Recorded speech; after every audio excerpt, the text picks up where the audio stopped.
Something is locking into place over the United States right now, and operational forecasters at the Storm Prediction Center are using language they almost never use this far in advance. The most active stretch of severe weather of 2026, and the severe weather hibernation is about to end. And while those forecasters are working, the same Rossby wave reorganization that is driving the storms is rebuilding a heat dome over the mid-Atlantic, producing dry microbursts in Montana, dropping a 995 millibar surface low over Kansas by Sunday afternoon, and queuing up a G2 geomagnetic storm in the middle of it all. The part they are most reluctant to say out loud is the part you need to hear. Stay with me until the end of this video, because the question we have to answer is not whether this week is going to produce severe weather, it is whether the pattern that just locked in is going to get worse. If this has you hooked, subscribe to the Sky Lab, because the data gets darker the further we go this week. Drop a comment below. I want to know where in the world you're watching from, what time it is for you, and your honest take. Are we watching just one extraordinary week or the beginning of a much longer reorganization? Now settle in and let's get into it. Part 1. The day the hibernation ended. Right now, at this exact moment, the Storm Prediction Center is staring at a map of the United States that it has not seen this season. 17 red flag warnings, 15 fire weather watches queued behind them, a slight risk for severe thunderstorms running from central Montana down through northern Utah, a dry thunderstorm zone laid directly on top of the fire weather, gusts in the crazy mountains of Montana forecast at 75 miles per hour, gusts in the Oregon Blue Mountains at 65, relative humidity values in the Mojave Desert at 7%. 7. That is drier than the average humidity inside a sealed grain silo in the middle of August. And every one of those numbers, every warning, every watch, every gust, is being driven by a single upper-level trough that has just moved ashore over the Pacific Northwest. And here is the part that nobody outside of the operational forecasting community is saying out loud. Today is not the story. Today is the opening scene. In the next 120 hours, the same atmosphere that is producing those 75-mile-per-hour wind gusts in the northern Rockies is going to reorganize itself across the entire lower 48. It is going to slide east. It is going to bottom out as a closed low at 995 millibars over Kansas by 1 o'clock Sunday afternoon. It is going to drag a fire-hosing plume of Gulf of Mexico moisture northward into a warm sector larger than anything the plains have seen since April, and it is going to deliver, in sequence, 4 straight days of escalating severe weather, culminating in what the Storm Prediction Center has already posted on its Day 6 outlook as a slight risk stretching from Texas all the way up through Wisconsin, a Day 6 slight risk that covers nearly the entire state of Wisconsin. 6 days out. If you have been watching this channel for any length of time, you know that the Day 4 to Day 8 outlook is the part of the SPC's forecast suite that almost never carries a real risk area.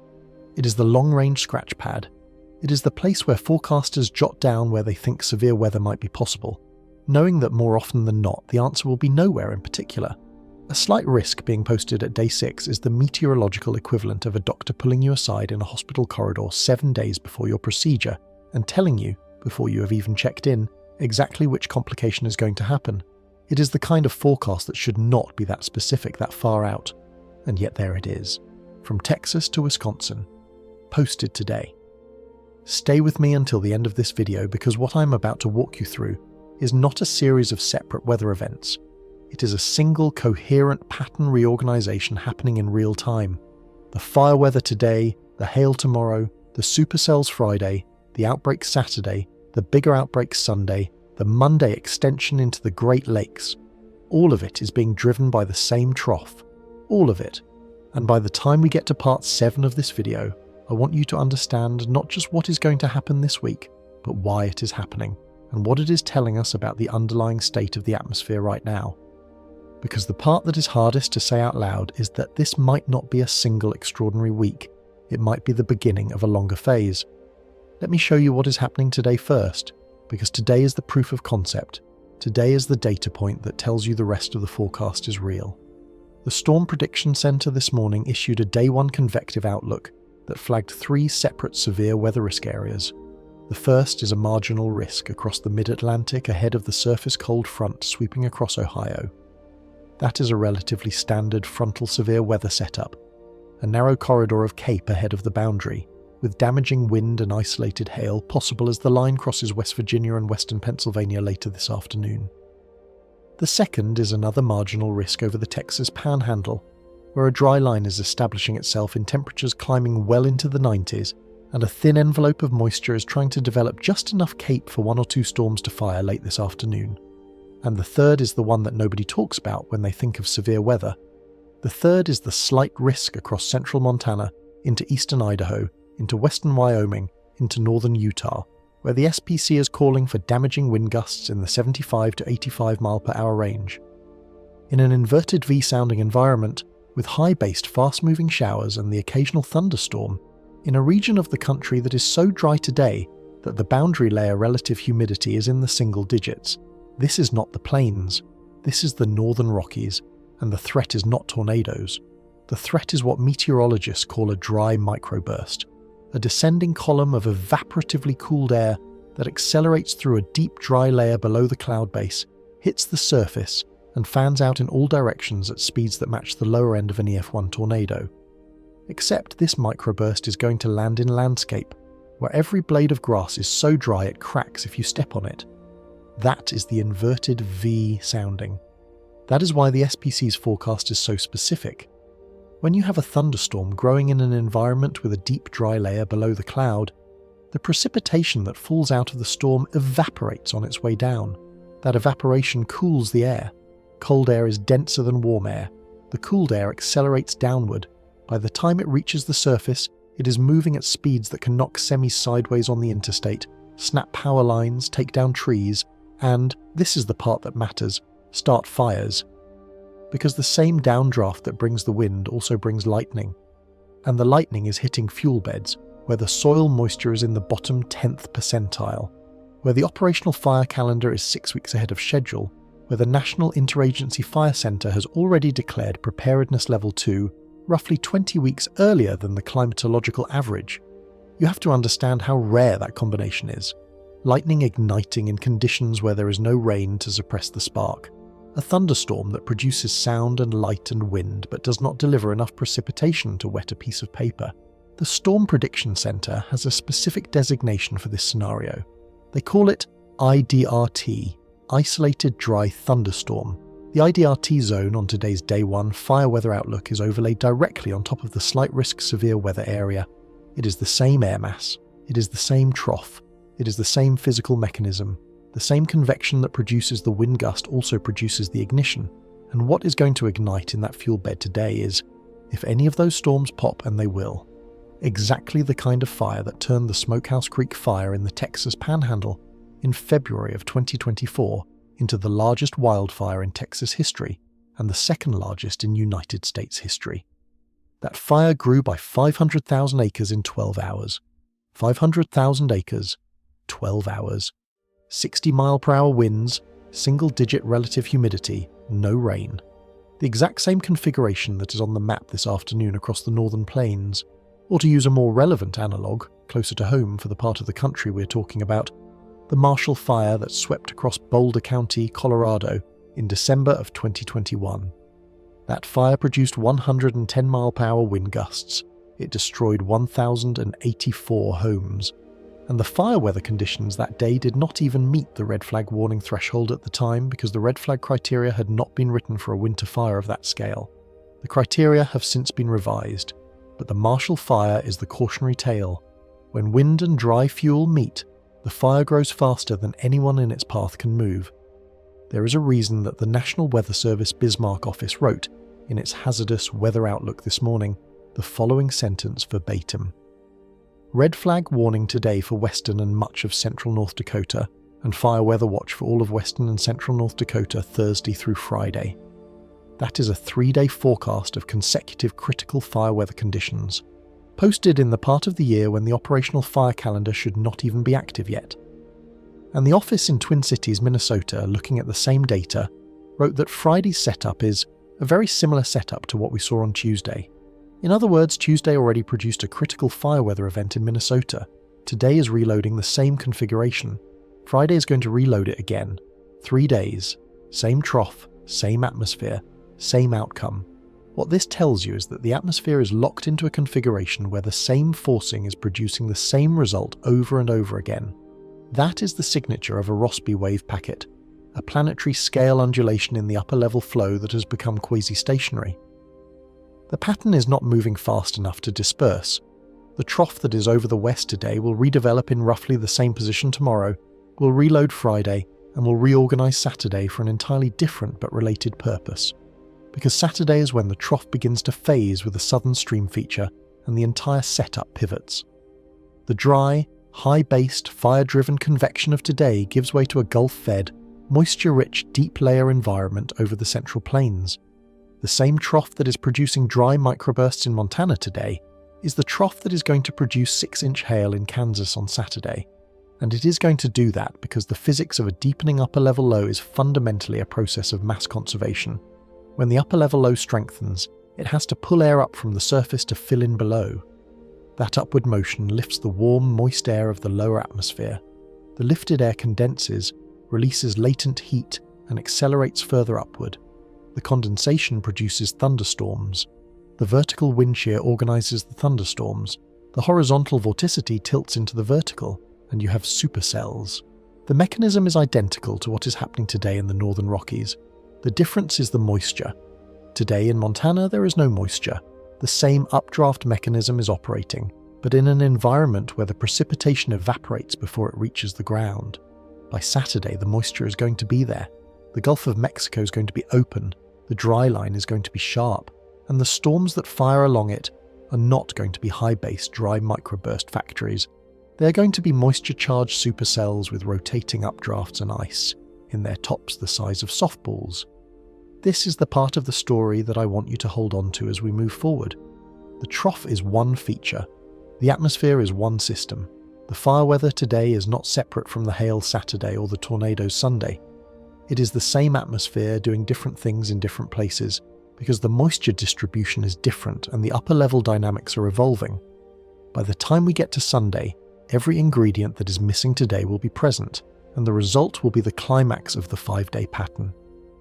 But I want to spend one more moment on today before we move on, because today is doing something else that is worth flagging. Today is the proof that the trough is real, and the model forecasts are not over-amplifying the system. The European model and the GFS have been forecasting today's Northern Rockies wind event for nearly a week, with the SPC's Day 3 and Day 4 outlooks consistently flagging the slight risk that is now verifying on the Day 1. When a model forecast verifies 4 days out, you can trust the rest of the forecast cycle. When the Day 1 outlook matches what the Day 4 outlook said it would be, you can extend the same confidence to the Day 6 outlook, and the Day 6 outlook says a slight risk for severe weather from Texas to Wisconsin on Monday, May 18th, 2026, 6 days from now, from Texas to Wisconsin, posted today. You have to understand what that means. The Storm Prediction Center does not post Day 6 slight risk areas casually. The frequency of a Day 6 outlook even having a risk area at all is below 30% of operational days. The frequency of a Day 6 outlook having a slight risk that covers an area extending from the Gulf Coast states up through the upper Midwest is a small fraction of that.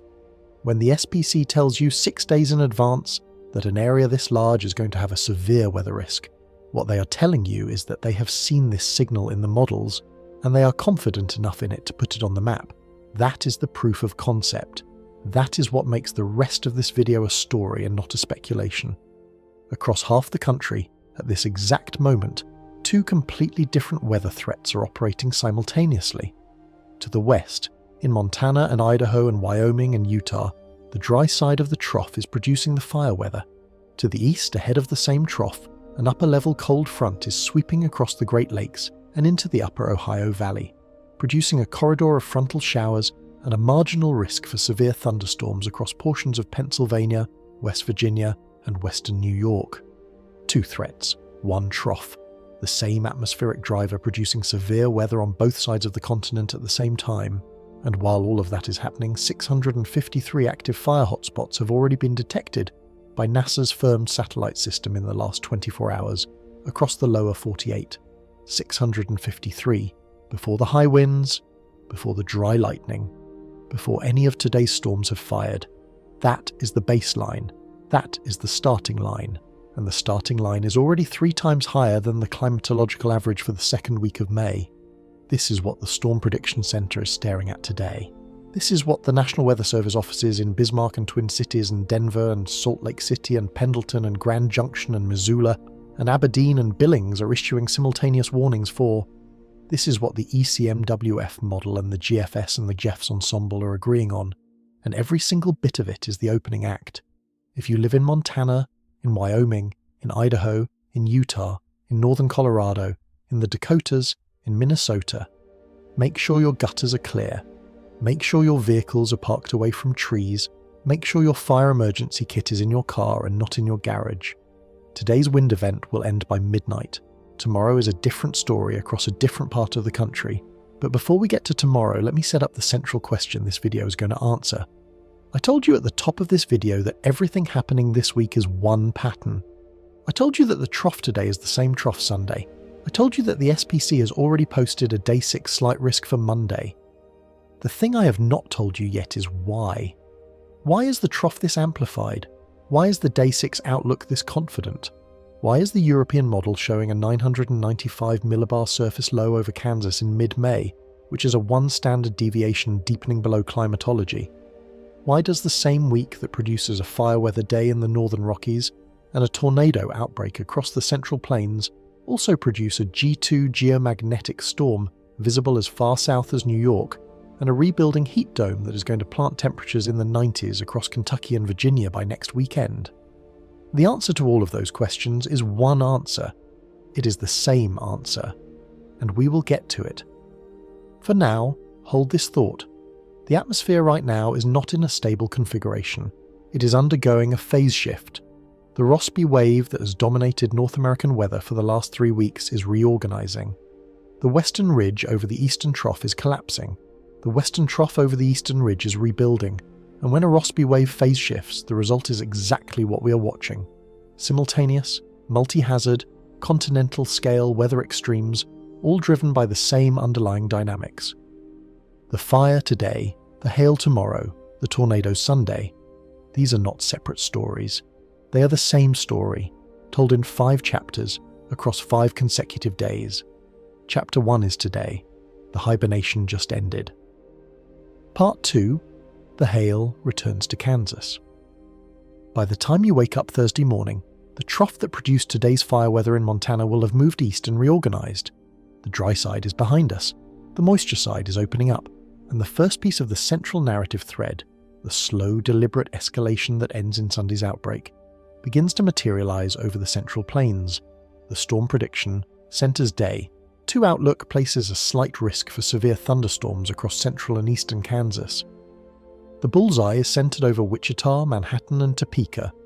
The forecast soundings show a configuration that any experienced plains forecaster recognizes instantly: a mid-level shortwave ridge nudging into the upper Mississippi Valley, with a subtle shortwave trough moving in behind it from the Great Plains.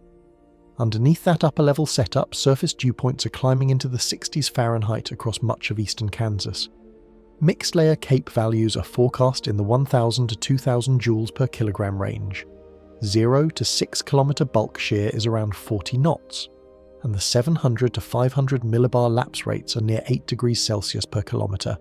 If those numbers do not mean anything to you yet, here is what they mean in plain language.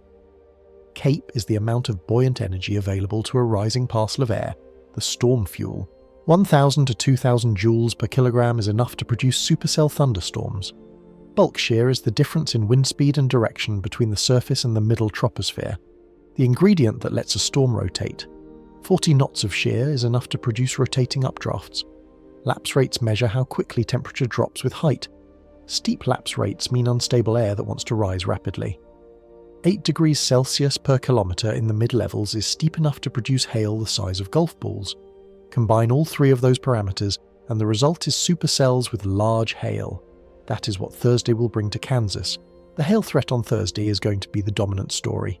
The Storm Prediction Center's discussion this morning explicitly flagged hailstones greater than 2 inches in diameter as possible, with any intense supercell. 2-inch hail is the size of a hen's egg.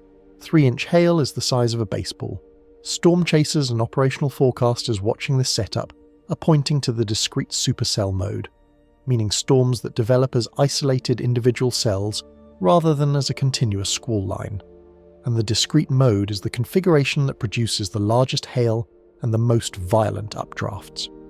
When a supercell can stand on its own, with no neighbouring storms competing for the same moisture and inflow, its updraft can intensify to 30,000 feet per minute, which is fast enough to suspend stones the size of softballs in the cloud until they fall as hailstones the size of softballs. This is what is going to happen in Kansas on Thursday. 2 to 3 discrete supercells, each one capable of producing very large hail, each one moving across the landscape on its own track. And while the primary threat is hail, the same updraft mechanics that produce hail also produce damaging winds. Outflow gusts up to 70 miles per hour are part of the forecast, along with a conditional tornado threat that is being held in reserve because the low-level shear environment is not quite strong enough yet to favour tornadoes. The low-level jet is the missing ingredient on Thursday. The low-level jet is the band of strong winds, typically at around 850 millibars, which is roughly 5,000 feet above the surface, that develops at night across the plains. The low-level jet does two things. First, it transports warm, moist air northward from the Gulf of Mexico into the warm sector of the storm system, replenishing the storm fuel. Second, it increases the low-level shear, which is the specific ingredient that supports the rotation of supercells down to the surface, which is what produces tornadoes. On Thursday, the low-level jet is going to be weak.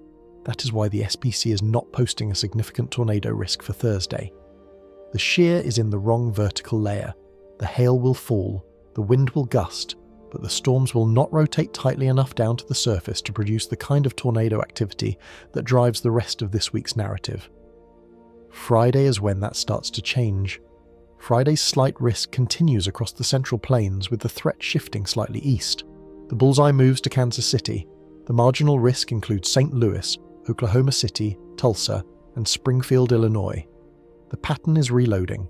2 to 3 more discrete supercells are expected to fire along the dry line. Very large hail remains the dominant threat. The SPC's discussion specifically calls out hailstones greater than 2 inches as the primary hazard, with isolated wind gusts up to 70 miles per hour as the secondary threat. What changes on Friday is the low-level jet. It is going to intensify, modestly compared to Thursday. Not enough to produce a widespread tornado threat. The significant tornado parameter values in the forecast soundings remain low, but enough that a conditional tornado risk emerges in a specific corridor just north of Kansas City. That corridor, running roughly from Kansas City northeast through St. Joseph and into the Iowa border, is where the strongest low-level helicity values are forecast, and helicity is the parameter that supports the rotation of supercells down to the ground. If you live in that corridor, Kansas City, St. Joseph, Topeka, Lawrence, Friday is the day that the conditional tornado threat is most relevant. The threat is low, the significant tornado parameter values are low, but you should have your phone on, you should have weather alerts enabled, and you should know your shelter plan. Not because tornadoes are likely, but because if one does occur in that environment, the supercell that produces it will likely also produce baseball-sized hail and 70-mile-per-hour outflow winds, and the combined damage from any of those 3 hazards is the kind of thing you do not want to ride out in a mobile home or a vehicle on the interstate. Now here is what I want you to notice about the Thursday and Friday setup, because this is where the central narrative thread of this video starts to make sense in real time. Thursday is Kansas, Friday is Kansas, Saturday is Kansas, Sunday is Kansas plus everything north and south of it. Monday is everything from Texas to Wisconsin. The geographic center of mass of the storm activity is moving slowly eastward through the week, and the bullseye is reloading on the same general area for 4 consecutive days. That is the signature of a slow-moving, deep-layer cyclonic system that is pulling moisture northward and producing convection along the dry line. The lane is the plains, the fuel is the Gulf of Mexico, the trigger is the dry line, the escalation is the slowly strengthening low-level jet. To put Thursday and Friday into the broader context of what this channel has covered, I want to walk back through some history. Last month, between April 12th and April 14th, the same atmospheric configuration produced an outbreak that we covered in our video Why the Strongest Storm on Earth is Now Making Landfall on US Soil. That outbreak featured the Enid, Oklahoma EF4 tornado and the Mineral Wells, Texas EF3, along with widespread large hail across the Central Plains. The April outbreak occurred under a low-level jet that maxed out at roughly 25 to 30 knots. The current forecast for Sunday, May 17th, shows a low-level jet maxing at 30 to 40 knots, a meaningful step up from the April configuration. What that means in practice is that Sunday's setup has the potential to be more violent than the April outbreak, with stronger surface-based rotation and a higher tornado ceiling. But Thursday and Friday are not yet there. Thursday and Friday are the build-up. They are the warm sector slowly inflating, the dew points climbing, the low-level moisture deepening, the lapse rate steepening, the atmosphere preparing. By Friday evening, the storms that fire in Kansas and Nebraska will be moving east into the Mississippi Valley overnight. The Storm Prediction Center's discussion notes that these storms are expected to become elevated as they move east, meaning they will be feeding off mid-level moisture rather than surface-based moisture, and the severe risk will gradually decrease through the overnight period. By Saturday morning, the threat will be quiet for a few hours. The atmosphere will be resetting, and then, on Saturday afternoon, the entire setup pivots. Before we get there, I want to spend a few moments on the broader context.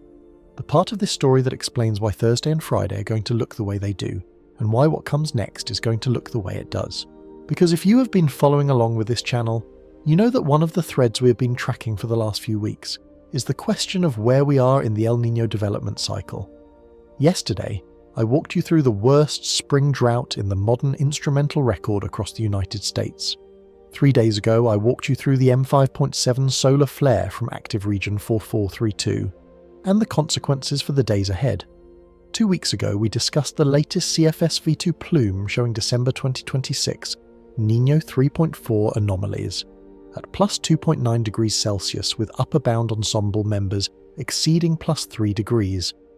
The signal that the Pacific is about to deliver a super El Niño for the 2026 through 2027 winter has been the running thread of this channel since the April 23rd video on the 1877 analog. This morning, the National Oceanic and Atmospheric Administration's Climate Prediction Center released its updated Oceanic Niño Index. The ONI for February, March, April of 2026 is plus 0.11. That is positive. For the first time in over a year, the Oceanic Niño Index is in positive territory. That number, plus 0.11, sounds small. It is small. The threshold for an official El Niño is plus 0.5 sustained for 5 consecutive, overlapping 3-month periods. We are not at El Niño yet, but the trajectory matters. The 6-month sequence is now minus 0.55, minus 0.54, minus 0.37, minus 0.15, plus 0.11. That is a clean monotonic warming trend from a moderate La Niña base state, crossing back through neutral and now starting the climb toward El Niño thresholds. What does this have to do with Thursday and Friday's hail in Kansas? It has to do with everything. The reason the trough is amplifying right now over the west, the reason the upper level flow is reorganizing, the reason the warm sector is going to inflate over the plains on Sunday, the reason the wind shear environment is going to support discrete supercells. All of that is partly downstream of a Pacific that is transitioning out of La Niña and into neutral warming. The wind shear pattern over North America during a developing El Niño is markedly different from the pattern during a La Niña. During La Niña, the polar jet is strong over the Pacific Northwest, and storm systems tend to dive southward into the Great Basin before phasing with southern stream features. During the transition to El Niño, the subtropical jet starts to activate, and storm systems develop more potent phasing with southern stream features, producing exactly the kind of central plain cyclogenesis that we are about to see Sunday. This is the same Pacific that produced the 1877 to 1878 Super El Niño that the historian Mike Davis documented in late Victorian holocausts as causing 30 to 60 million deaths through monsoon failure, drought, and famine. The 1877 setup is the historical analogue that the NOAA Climate Prediction Center, the European Centre for Medium-Range Weather Forecasts, the World Meteorological Organization, and James Hansen have all flagged as the relevant comparison for what is developing now. Housefather and the temperature reconstruction community have noted that the post-2023 warming pulse, which Hansen attributes to the International Maritime Organization's 2020 sulfur cap and the resulting reduction in marine cloud brightening aerosols, has elevated the baseline climate state by approximately 0.26 to 0.56 degrees Celsius. That elevation means that the same Pacific configuration that produced the 1877 catastrophe is now operating against a background climate state nearly half a degree warmer than the original event. The fact that this week's severe weather pattern is reorganizing right at the moment the Oni crosses into positive territory is not coincidence. The atmosphere is reading the Pacific. The trough today is responding to the same wind shear gradient that is responding to the same Pacific that is transitioning out of La Niña. The chain of causation runs from the ocean to the upper level flow, to the trough, to the dry line, to the supercells, to the hail. I want you to hold that thought as we move forward. Thursday's hail is not just Thursday's hail. It is the first visible product of a deeper reorganization that has been building since the beginning of the year.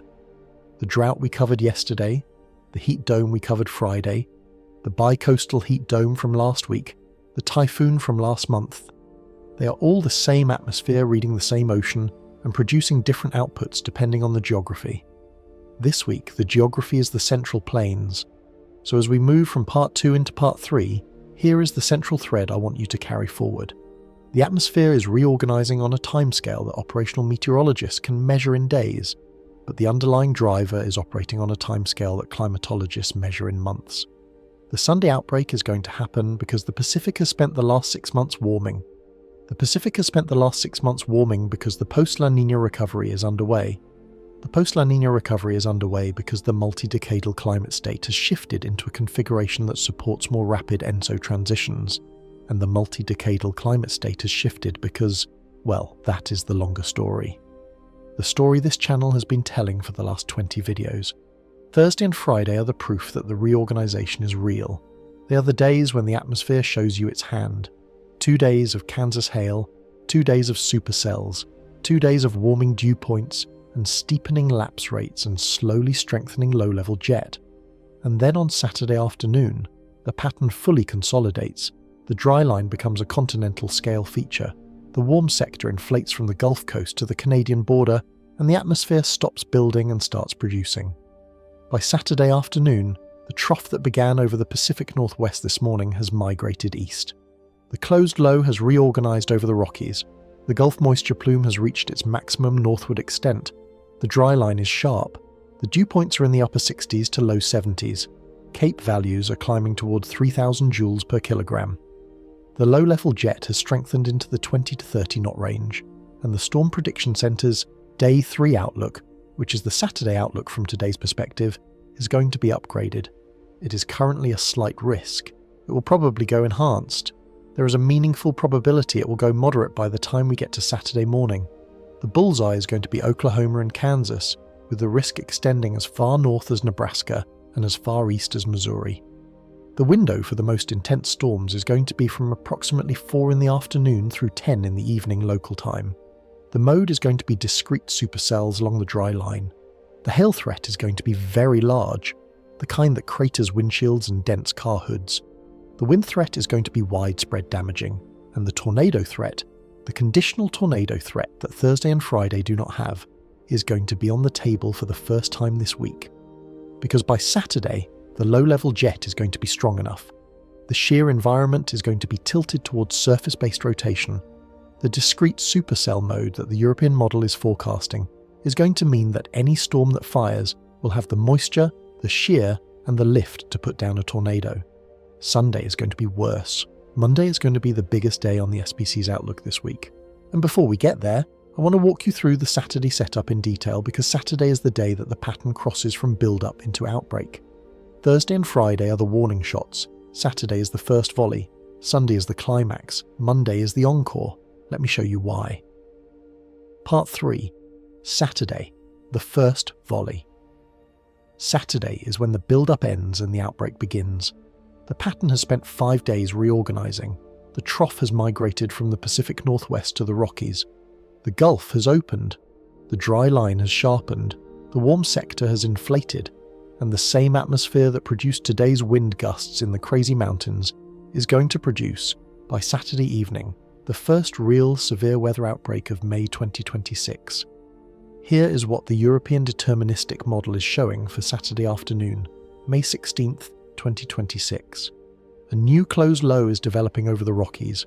The trough is digging southward, and a southern stream feature is phasing in from the desert southwest. The phasing produces explosive cyclogenesis. The surface pressure begins to fall rapidly, and by Saturday late afternoon the surface low is intensifying over the southern high plains. A sharp dry line is establishing itself from the Texas Panhandle into western Kansas, oriented north-south, with dew points on the east side in the upper 60s to low 70s, and dew points on the west side dropping into the 30s and 40s. The dry line is the trigger. It is the boundary between continental tropical air masses and continental polar air masses, and it is the most reliable severe weather initiation mechanism in the spring climatology of the plains. When the dry line mixes eastward in the afternoon as boundary layer heating destabilizes the moist sector, convergence develops along the boundary. Once the cap, the temperature inversion that prevents premature convection, breaks, the storms fire explosively. And when storms fire along a dry line in late afternoon with a moist sector this large and this unstable, they fire as discrete supercells. Discrete supercells are the configuration that produces violent tornadoes. They're also the configuration that produces giant hail. They're also the configuration that drives the largest insurance loss events in the modern severe weather record. The reason is that discrete supercells, by definition, are isolated. They are not embedded in a continuous line. They are not competing with neighbouring storms for the same moisture inflow. They have unrestricted access to the warm sector. They can rotate freely. Their updrafts can reach 40,000 feet. Their hail growth zones are not interrupted. Their low-level mesocyclones can tighten without being disrupted by an upstream storm's outflow boundary. In the Saturday environment, discrete supercell mode is essentially guaranteed by the model forecasts. The lift along the dry line is strong but localized. The cap is significant but not overwhelming. The shear profile is favorable for rotation. The cape is high, and the storm initiation is going to happen in a narrow corridor along the dry line late in the afternoon, with widely spaced storm motion that allows each cell to develop independently. The bullseye on Saturday is going to be somewhere over Oklahoma and Kansas. The I-35 corridor, running from Dallas-Fort Worth through Oklahoma City through Wichita up to Kansas City, is right in the middle of the risk area. The northern extent of the threat is going to reach Nebraska. The southern extent is going to reach the Red River, and the western edge is going to be sharp, defined precisely by the dry line itself, which by Saturday afternoon will have established itself somewhere between Amarillo and Liberal, Kansas. The Storm Prediction Center's current Day 3 outlook for Saturday already has a slight risk on the map. The expectation is that the Day 2 outlook tomorrow will upgrade portions of the area to enhanced. That is a level 3 of 5 risk category. There is a meaningful probability that by Saturday morning the Day 1 outlook will reach moderate, level 4 of 5, in the immediate bullseye area. Moderate risk days are the rarest non-high risk days in the SPC's catalogue. They are issued only when forecasters have very high confidence in widespread, significant severe weather. The probability that Saturday upgrades to moderate is non-trivial. The window for the worst storms is going to be from approximately 4 in the afternoon through 10 in the evening local time. That is when daytime heating reaches its peak, the cap fully breaks, and the dry line-driven convection initiates. Once storms fire, they will quickly mature into rotating supercells. The hail growth in those updrafts is going to produce hailstones in the 2 to 4 inch range, the size of golf balls up to baseballs. There is a probability of stones exceeding 4 inches, the size of softballs, in the most intense cells. To put that in perspective, a 2-inch hailstone falls at terminal velocity at approximately 70 miles per hour. A 4-inch hailstone falls at approximately 100 miles per hour. A softball-sized hailstone landing on a windshield will go through the windshield. A softball-sized hailstone landing on the hood of a vehicle will dent the hood through the metal. A softball-sized hailstone landing on a person can kill them. This is the threat that is on the table Saturday afternoon. The wind threat is parallel. Discrete supercells produce powerful downdrafts when they collapse, what meteorologists call wet downbursts, or rear flank downdrafts depending on the precise configuration. Saturday's environment supports peak gusts in the 70 to 90 mile per hour range with the strongest cells. Those gusts are strong enough to snap power poles in half, the SPC's own language, and to take down mature trees across a wide area. The tornado threat on Saturday is the most uncertain part of the forecast, and it is also the most consequential. The Storm Prediction Center's Day. 3 discussion notes that the tornado threat is conditional, meaning that whether tornadoes occur depends on whether the supercells stay isolated enough to maintain surface-based rotation. If the storms remain discrete, if they tap into the strengthening low-level shear, if the cap breaks cleanly without disrupting the dryline convergence, then yes, a few tornadoes are absolutely on the table. The European model's deterministic solution favours that scenario. The Jeffs Ensemble's tornado parameter forecasts also support it. The other scenario, the scenario that would limit the Saturday tornado threat, is that the dryline mixes eastward more slowly than expected, or that an early day mid-level cap holds longer than forecast, and the storms that do fire are forced to develop into a more linear mode without the discrete isolation. In that case, the threat shifts to hail and wind with reduced tornado risk. But the model signal at this point favours the discrete scenario, and that is what the SPC is going to forecast. If you live in Oklahoma City, Topeka, Wichita, Norman, Stillwater, Salina, Manhattan, Lawrence, Kansas City, Liberal, Garden City, Dodge City, or anywhere along the I-35 corridor, Saturday is the day you need to have your storm preparation in place, not on Saturday morning. Now. Today. The forecast is locked in. The Pacific Northwest trough is verifying. The Day 3 outlook is already on the map. The escalation is real. Storm chasers are already starting to position. The chase community uses high-resolution model output for storm chasing decisions, and the Sunday and Saturday models for the planes are lighting up. The number of chase teams in the field is going to be unusually high this weekend. That is itself a signal. When the chase community thinks an event has potential to produce significant tornadoes, they show up. Let me put Saturday in the broader context of what the channel has been tracking. Yesterday's video was about the worst spring drought in the modern instrumental record across the United States. The drought conditions across the plains right now mean that whatever rain falls Saturday afternoon will mostly run off rather than infiltrate. The soils are baked, the vegetation is stressed, and while the rainfall amounts from discrete supercells are not typically large enough to produce widespread flooding, the storms move quickly and the precipitation falls in narrow corridors. The storms that do produce locally heavy rainfall will deliver that rainfall onto soils that cannot absorb it. The flash flood threat is going to be localized but real, particularly along stream corridors and in low-lying areas of the storm tracks. The Storm Prediction Center's discussion of Saturday explicitly notes that the threat is being driven by the same trough that today is producing dry microbursts in Montana. That single sentence, buried in the Day 2 and Day 3 outlook discussions, is the most important sentence in this entire week's forecast. It is the explicit acknowledgement that the events of this week are all driven by a single atmospheric feature. The trough today is the trough Saturday is the trough Sunday is the trough Monday. The dynamics are the same. The geography of the impacts is different because the atmospheric setup is migrating, but the underlying driver does not change. The other piece of context that matters for Saturday is the broader weather pattern across North America. While the plains are setting up for an outbreak, the East Coast is starting to feel the early signal of a rebuilding heat dome. By Sunday and Monday, that heat dome is going to be planted firmly over the mid-Atlantic and the southeast, with temperatures in the upper 80s to mid-90s across Kentucky, Virginia, and the Carolinas. The same trough ridge phase shift that produces the plains outbreak is what is rebuilding the heat dome to the east. The ridge reamplifies as the trough digs. It is a coupled system. This is the Rossby wave reorganization in motion. The western ridge, eastern trough configuration that dominated late April and early May, producing the bi-coastal heat dome we covered 10 days ago, has now collapsed. The new configuration is western trough Leidenschach eastern ridge, which is the classic spring severe weather configuration for the plains and the classic early summer heat configuration for the East Coast. Both effects are products of the same wave shift. Both are happening this week.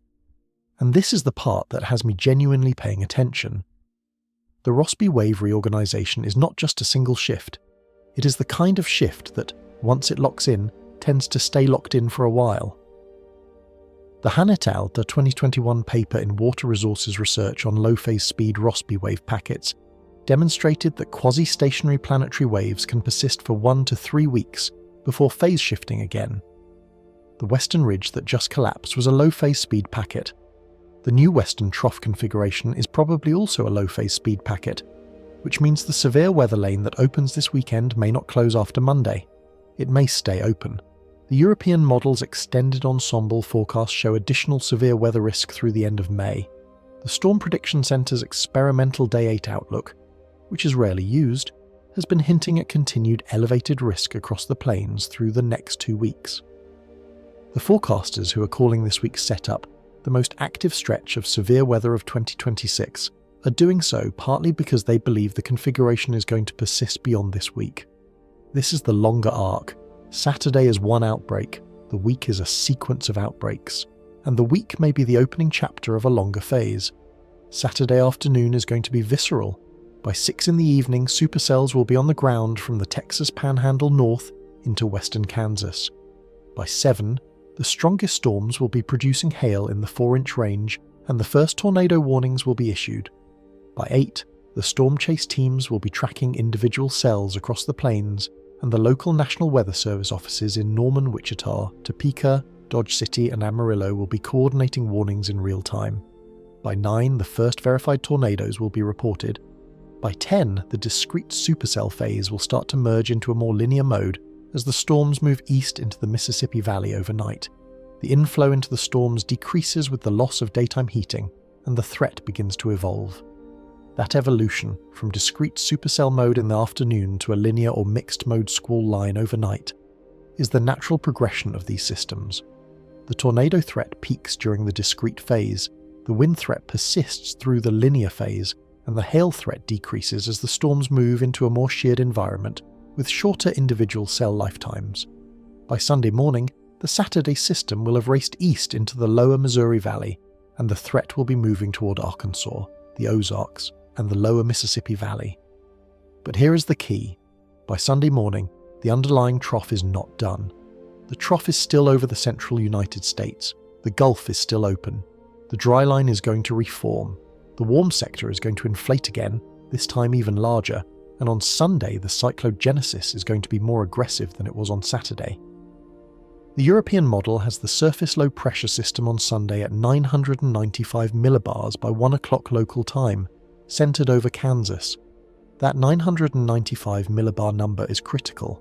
A 995 millibar low over Kansas in mid-May is a 1 standard deviation deepening below the climatological mean for the period.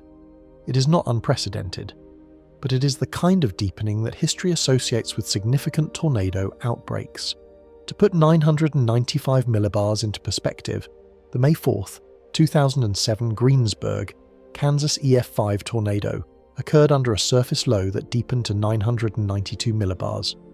The April 14th, 2012 Wichita, Kansas tornado outbreak occurred under a 994 millibar low.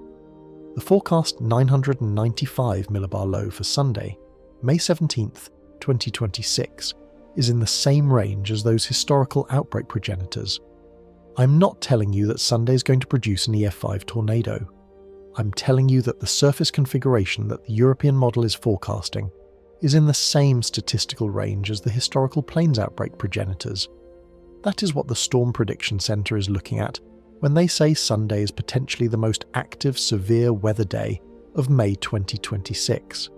They are looking at a model forecast that places the upcoming cyclogenesis in the same range as historical major outbreak setups, and they are saying so out loud 6 days in advance. There is also the layered threat that nobody is talking about yet. While Saturday's outbreak is unfolding across Oklahoma and Kansas, the geomagnetic field is approaching the peak of the G2 Stormwatch issued this morning. The peak KP value of 5.67 is forecast for 3 to 6 UTC on Friday, May 15th, which corresponds to roughly 11 p.m. Central Daylight Time Thursday evening. Exactly the window when the first major hailstorms will be reaching Kansas. By Saturday morning, the geomagnetic disturbance will be ringing down, and through Saturday afternoon and evening, as the plains outbreak unfolds, the auroras will be settling in over the northern tier of the country. This is the convergence. The auroras visible from New York and Wisconsin and Washington on Friday evening will fade into Saturday morning, and as they fade, the supercells will be initiating on the dry line 2,000 miles to the south. The same atmosphere that is reading the Pacific is reading the sun. The same system that is producing tornadoes in Kansas is letting the solar wind paint the sky over the Great Lakes. And the same audience watching the storms from Oklahoma is going to be looking up Friday night to see the aurora. That is what convergence looks like. In part 4, we are going to walk through the Sunday outbreak, the climax of this week, in detail. The setup, the supercells, the squall line, the tornado threat, the flash flood layer, and the geographic sweep from Oklahoma to Minnesota that is going to define the headline by Monday morning. But before we get to Sunday, I want you to sit with what is going to happen Saturday. Because Saturday is going to be its own news cycle. Saturday is going to produce its own tornado reports and its own hail damage photos and its own storm chase footage. Saturday is going to be a major severe weather day on its own merits, and Sunday is going to be worse. Part 4. Sunday, the climax. Sunday is the day that this week has been building toward. The trough that began over the Pacific Northwest 5 days earlier, that produced the dry microbursts in Montana, that lit the dry line that produced the Kansas hail on Thursday and Friday, that drove the Saturday discrete supercells, that same trough on Sunday, May 17th, reaches its maximum amplitude. The European deterministic model resolves a surface low-pressure system at 995 millibars centered over Kansas by 1 o'clock in the afternoon local time. The pressure gradient surrounding that low is going to be the steepest the Central Plains have seen in May 2026. The low-level jet on Sunday afternoon is going to reach 30 to 40 knots, and the band of strong low-level winds is going to elongate from Texas all the way up into Minnesota and Wisconsin. That elongation is the critical detail. It is what separates a regional severe weather event from a continental outbreak. When the low-level jet runs in a narrow band that stretches over 1,500 miles, the warm sector that it creates is similarly elongated. The dry line that develops on the western edge of that warm sector is similarly elongated. The convergence and storm initiation along that dry line is therefore similarly elongated, and the supercells that fire along that elongated dry line are spread across more than 1,000 miles of latitude.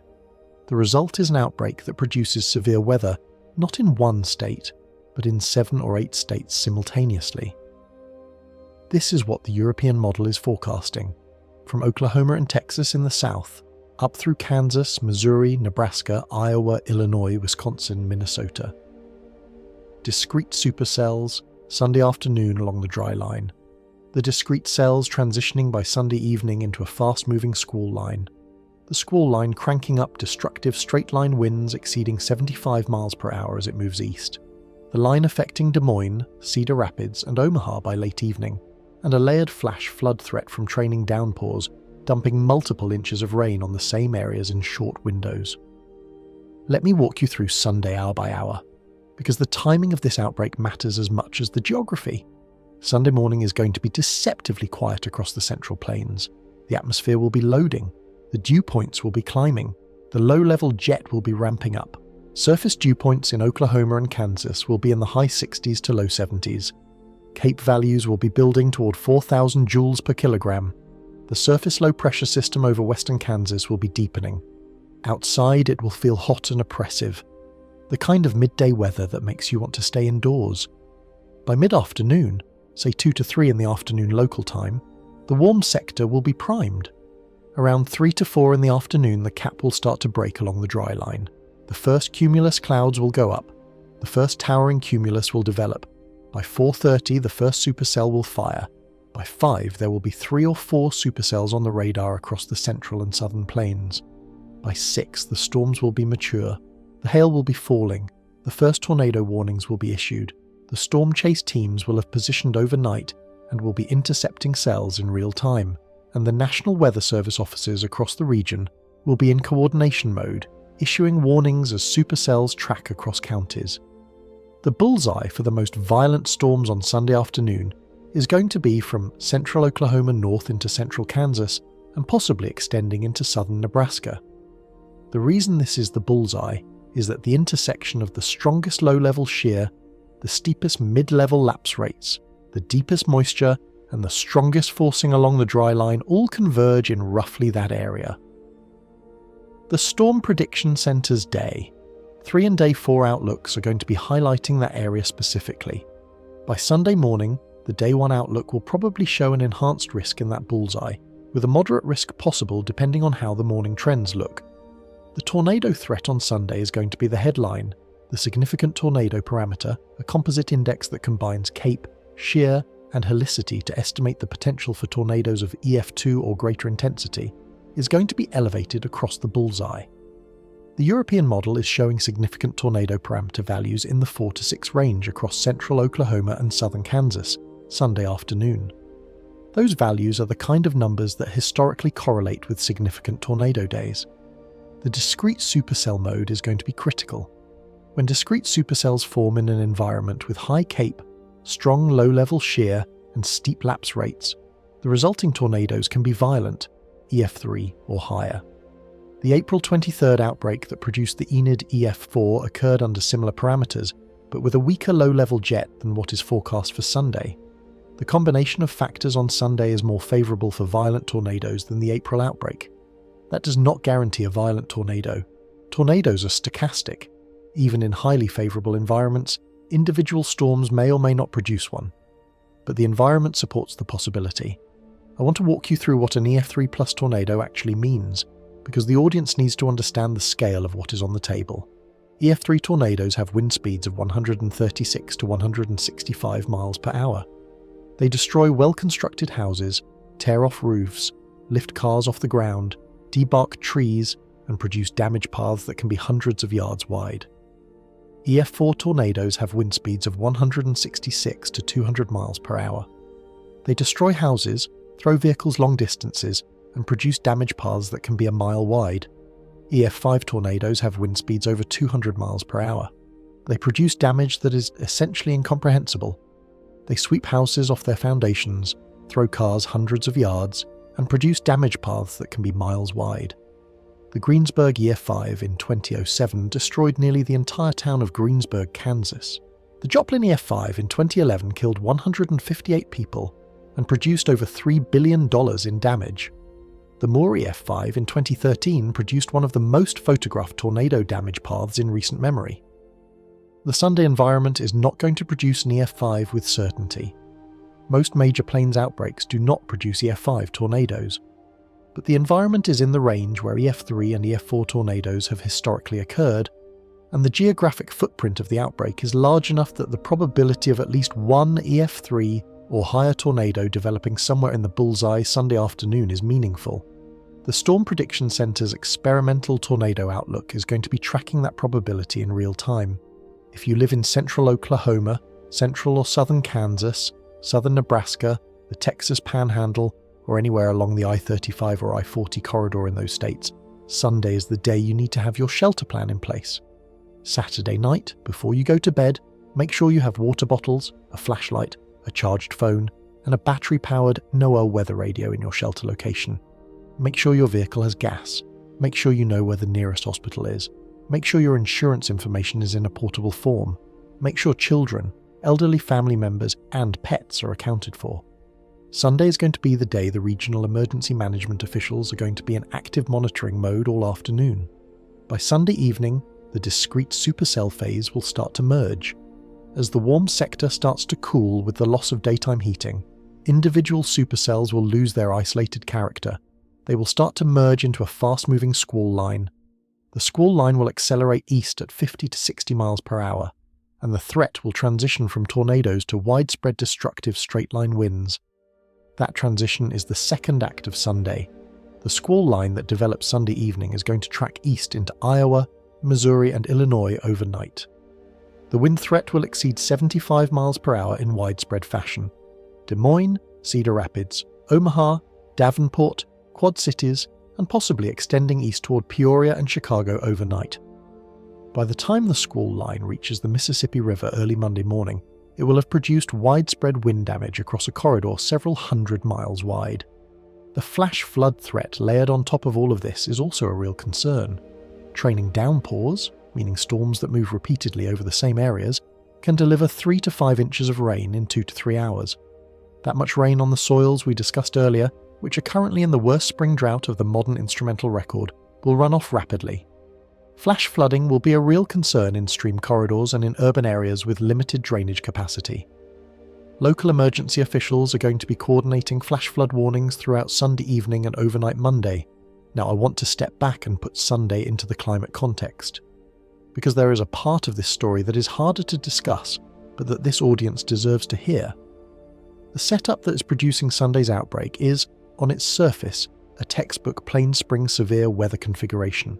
Strong upper level low, sharp dry line, deep moisture, strong low level jet, steep lapse rates. There is nothing unprecedented about any individual element.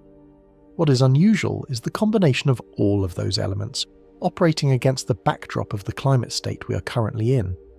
The climate state right now is unusual in several specific ways. The Pacific is transitioning out of La Niña into El Niño at a rate that the World Meteorological Organization has described as particularly rapid. The subsurface ocean heat content in the Niño 3.4 region is at the highest April level in the satellite record. The post-2023 warming pulse, which Hansen and Hausfather have attributed to the International Maritime Organization's 2020 sulfur cap and the resulting reduction in marine cloud brightening aerosols, has elevated the baseline climate state by approximately 0.26 to 56 degrees Celsius. The atmospheric water vapor content has increased correspondingly via Clausius-Clapeyron scaling, about 7% per degree Celsius. The drought conditions across the plains right now are the worst in the modern instrumental record. The fire weather calendar is 6 weeks ahead of climatology. All of these factors do not directly cause Sunday's outbreak, but they all elevate the background against which the outbreak is occurring. A 995 millibar low in a warmer, moister atmosphere is going to produce more violent storms than the same low in a cooler, drier atmosphere. The same low-level jet against a higher dew point baseline supports stronger supercells. The same dry line against more steeply sloping lapse rates supports larger hail. The atmosphere is doing what atmospheres do, but it is doing it in an environment that is increasingly warm, increasingly moist, and increasingly capable of producing extreme outcomes. This is what climate scientists mean when they talk about climate change loading the dice. The atmosphere is not creating new types of storms. It is making the same storms larger. It is making the same outbreaks more violent. It is making the same droughts more extreme.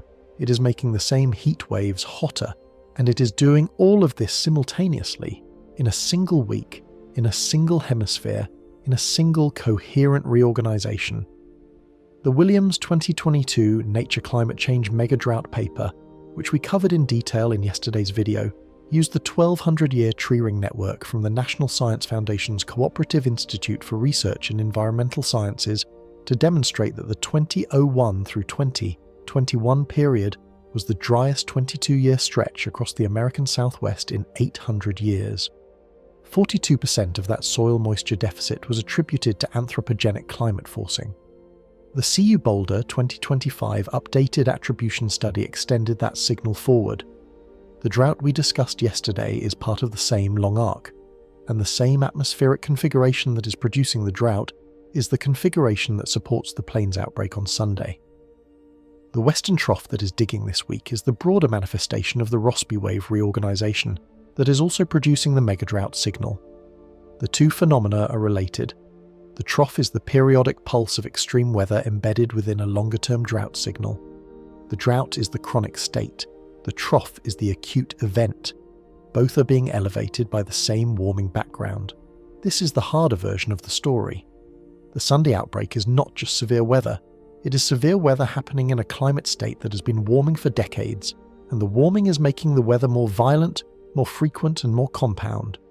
Every storm is bigger than it would have been in a cooler climate. Every outbreak is more spatially extensive. Every drought is more severe. Every fire season is starting earlier. Every heat dome is more amplified. And every Rossby wave reorganization is producing more compound extremes. This is also what makes the Sunday forecast different from what a Sunday forecast in the same configuration would have looked like in 1960. The same trough in 1960 would have produced a smaller outbreak. The hail would have been smaller. The tornado paths would have been shorter. The damage would have been less. The drought we just discussed yesterday would have been a wet year by current standards. Today's Northern Rockies fire weather day would have been an unusual but not unprecedented event. Sunday's outbreak is being made in a warmer atmosphere, and the atmosphere remembers everything.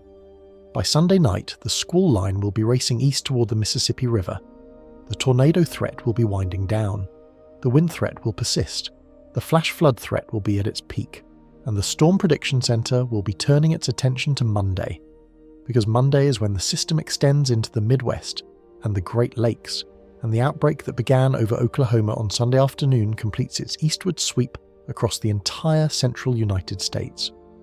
The Monday Outlook is the part of this week that I want to spend the most time on next, because Monday is the part that the SPC has already posted a Day 6 slight risk for 6 days in advance, and the geographic footprint of the Monday risk extends from Texas all the way up through Wisconsin. That is the largest geographic extent of any of this week's risk areas. That is the day when the central narrative thread, that all of this week's events are one pattern, becomes fully visible to anyone watching from the outside, because by Monday, the squall line that fired in Oklahoma on Sunday will be over Indiana. The discrete supercells that produced the Kansas hail will have produced their damage and moved on. The dry line that triggered the Sunday outbreak will have reorganized over Texas, and the cold front that swept through the northeast today will have already been forgotten. But the trough will still be there. The trough will still be amplifying. The trough will still be doing what it has been doing all week. And on Monday, it will deliver one more outbreak before the pattern finally relaxes. That is part 5. But before we get to Monday, sit with Sunday.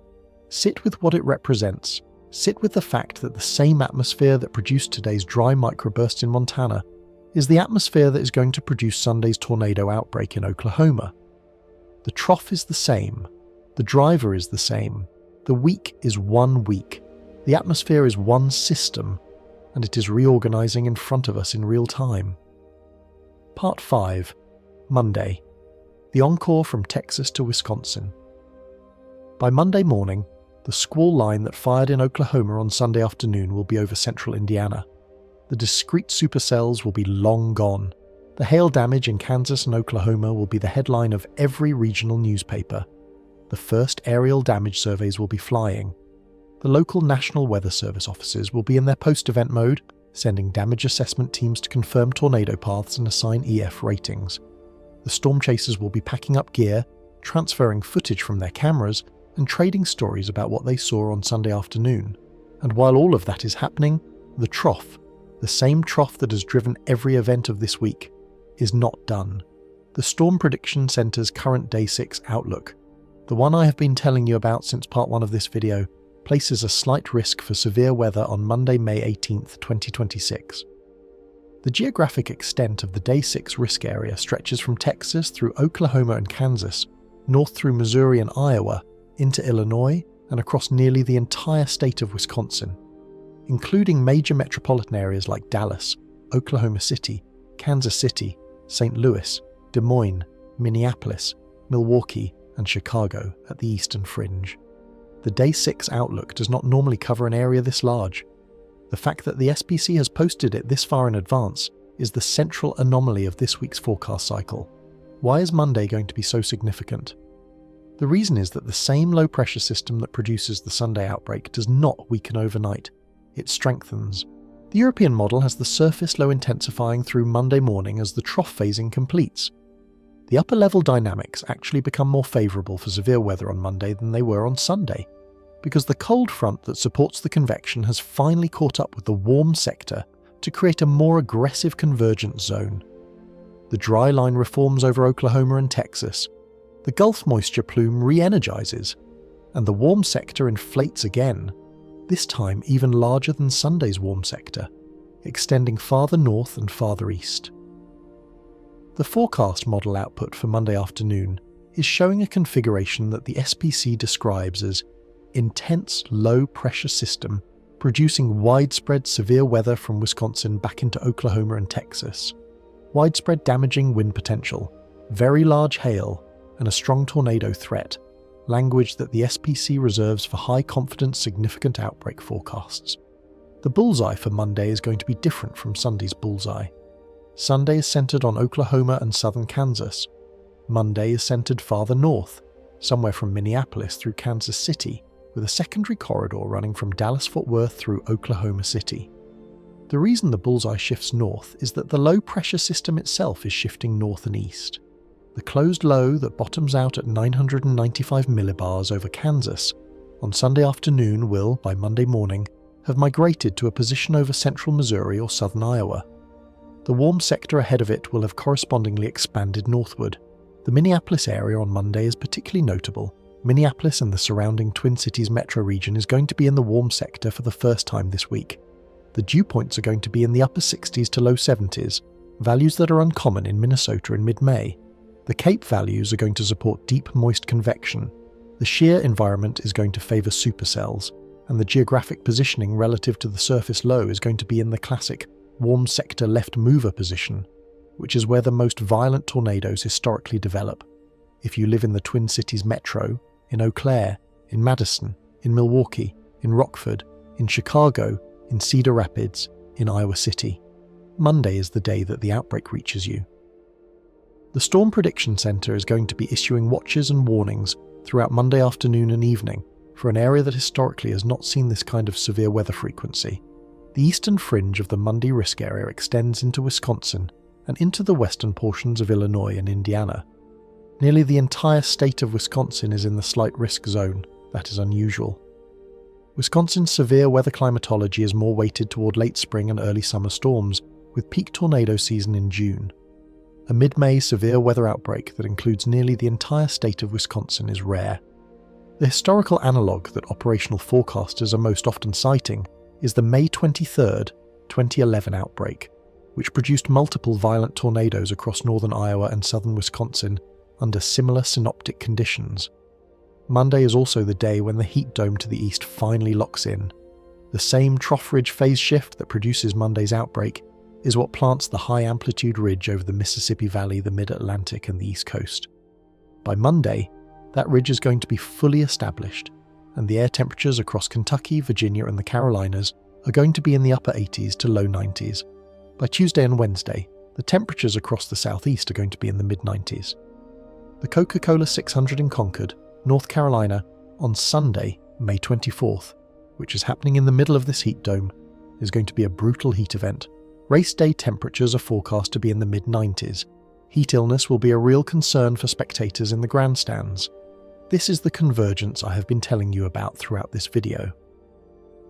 The same atmospheric reorganization that produces the plains outbreak is rebuilding the heat dome over the east. The same trough that produces violent severe weather over Oklahoma and Wisconsin is what compensates with a ridge that brings hot summer-like temperatures to Kentucky and Virginia. The continental atmosphere is one system. Trough and ridge are two sides of the same wave. This is also where the Rossby wave dynamics become important to discuss. The wave that is reorganizing this week is a planetary scale undulation in the upper level westerly flow. It has approximately 5 to 6 lobes around the northern hemisphere, a typical mid-latitude wave number. The phase position of those lobes is shifted by one wavelength relative to where it was in late April. The western ridge, eastern trough configuration that dominated late April was a particular phase. The new western trough, eastern ridge configuration is a different phase. The transition happens through a process called wave breaking, where the meridional gradient of potential vorticity becomes large enough that the wave structure becomes unstable and reorganizes. The Hanetel 2021 paper in Water Resources Research demonstrated that these low-phase speed wave packets, which is what we have been in for the past several weeks, can persist for 1 to 3 weeks before phase shifting. The western ridge persisted for approximately 3 weeks before collapsing. The new western trough configuration may also persist for 1 to 3 weeks. This is the longer arc question that this video has been gesturing at. Are we in a 1-week severe weather event? Or are we entering a multi-week pattern? The European model's extended ensemble forecast suggests that the pattern may persist. Through the end of May, additional severe weather risk continues across the plains and the Midwest.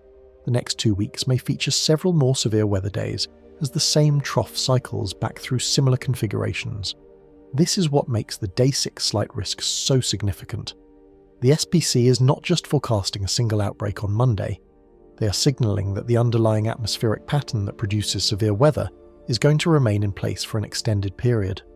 The pre-El Niño wind shear pattern matters here. As the Pacific transitions out of La Niña, the subtropical jet over North America becomes more active. The subtropical jet is the upper-level wind feature that supports phasing between southern stream waves and northern stream waves. When the subtropical jet is active, surface cyclones over the plains intensify more rapidly and persist longer. This is why the Sunday low-pressure system is going to deepen to 995 millibars. the active subtropical jet is contributing additional upper-level divergence to the surface low's intensification. This is also why the pattern may persist into June. The Pacific is not going to suddenly stop transitioning. The active subtropical jet is going to remain active.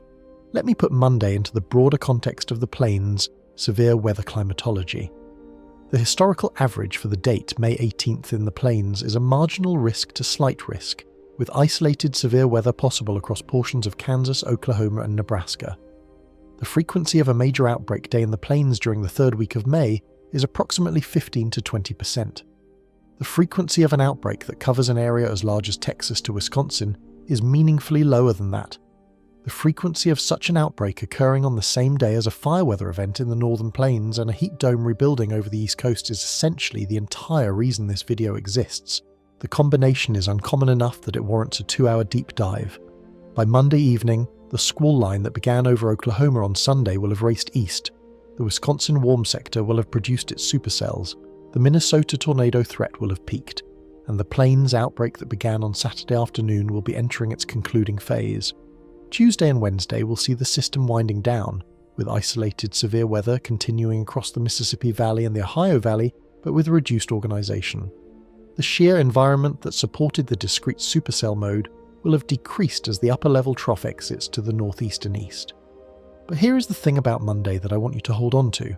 By Monday afternoon, the same atmosphere that produced today's dry microbursts in Montana is going to be producing supercells in Wisconsin.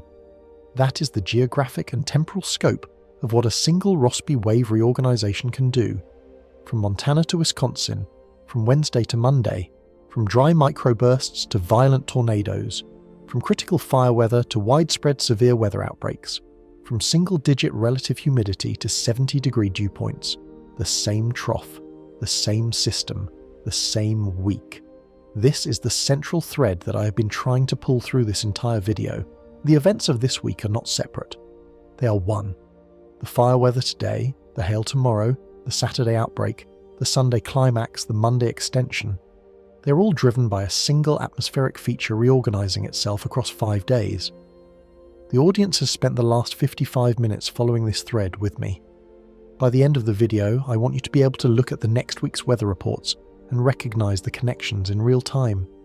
When you see a tornado warning in Iowa on Sunday and a heat advisory in Virginia on Monday, you should be able to recognize that those two events are not separate stories.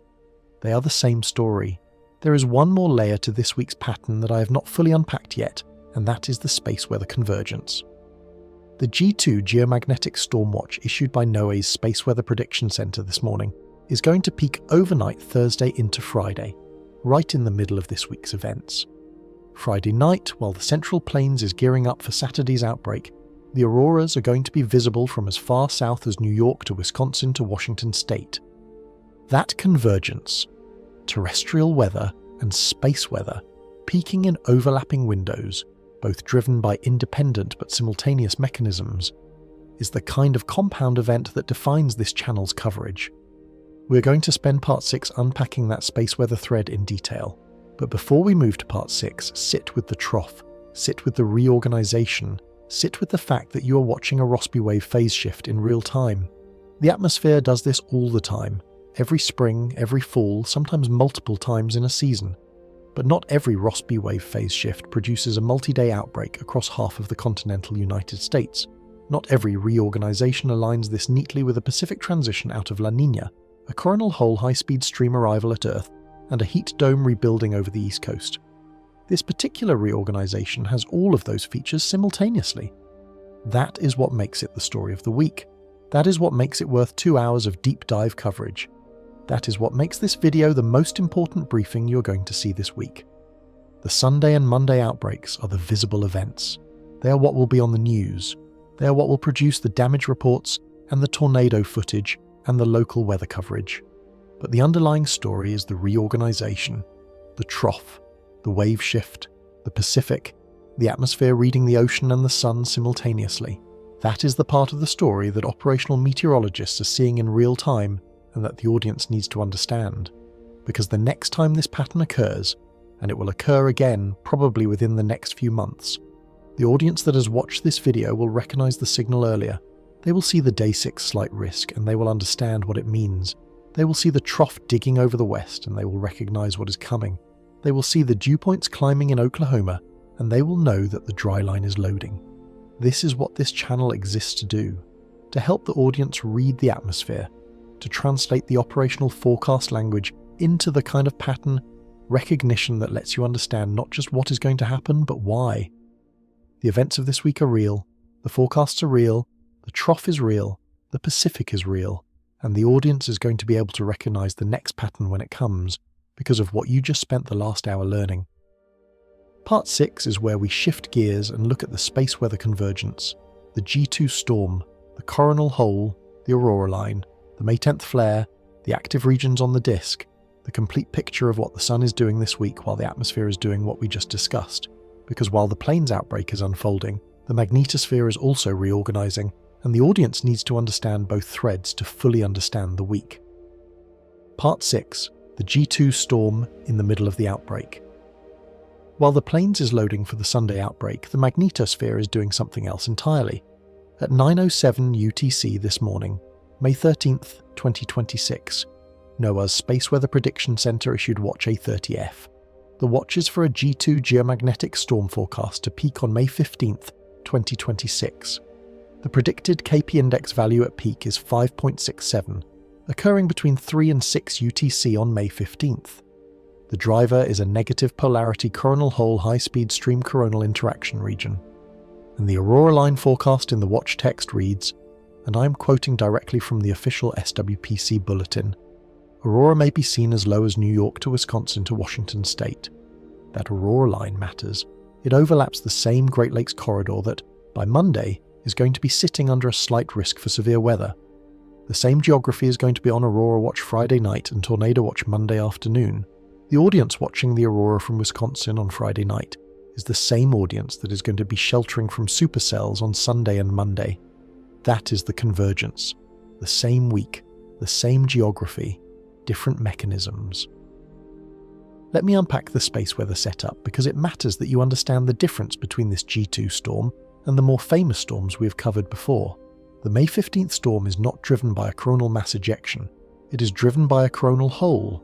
A coronal hole is a region of the sun's corona where the magnetic field is open, meaning the field lines extend outward into the heliosphere rather than looping back onto the sun's surface. Solar wind flows out of coronal holes at much higher velocities than from regions with closed field lines. The high-speed stream that arrives at Earth from a coronal hole carries momentum, energy, and embedded magnetic structure. When that stream interacts with Earth's magnetosphere, the result is a geomagnetic storm. CME-driven storms are different. A coronal mass ejection is a discrete, explosive release of plasma from the sun's corona, typically associated with a solar flare. CMEs arrive at Earth as a single coherent pulse, a fast-moving shock front followed by a magnetic cloud. When CMEs hit Earth, the geomagnetic field response is rapid and intense. KP values can spike to 7 or higher within a few hours, then decay back. Coronal hole storms behave differently. They produce more sustained, lower intensity activity. The KP values ring at moderate levels for many hours, sometimes a couple of days. The peak is lower, but the duration is longer. For aurora watchers, this is actually good news. CME storms produce brief, intense aurora that can be missed if you blink. Coronal hole storms produce sustained, moderate aurora that can be seen for hours. The May 15th aurora is going to be visible Friday night across the northern tier of the United States, possibly extending into Saturday night depending on how the coronal interaction region rings down. The peak aurora window is going to be roughly from sunset to about midnight local time on Friday evening. The negative polarity of the coronal hole stream is also significant. The Russell-McFerran effect describes how the orientation of the interplanetary magnetic field relative to Earth's magnetic field affects coupling. When the IMF is southward, meaning the field lines have a strong negative Z component, coupling is most efficient and geomagnetic storms are stronger. The negative polarity coronal hole stream that arrives Friday morning is going to have an embedded magnetic field that favours southward IMF orientations, which is why the SWPC's forecast KP peak is 5.67 rather than the 4 or 5 we would expect from a positive polarity stream of similar speed. The parent of this storm, sort of, is the M5.7 flare that we covered in our video 3 days ago. That flare, which occurred on May 10th at 1319 UTC from heliographic location N21E65, was the largest flare of the recent period. It produced a Type 2 radio emission with an estimated velocity of 650 km per second. It also produced a 10 cm radio burst peaking at 550 solar flux units. The flare was rated R2, moderate radio blackout level. The CME associated with that flare is currently providing a glancing influence on Earth's magnetosphere. We can see the elevated interplanetary magnetic field strength right now, currently at 5 to 15 nanoteelers, and solar wind speeds around 450 km per second.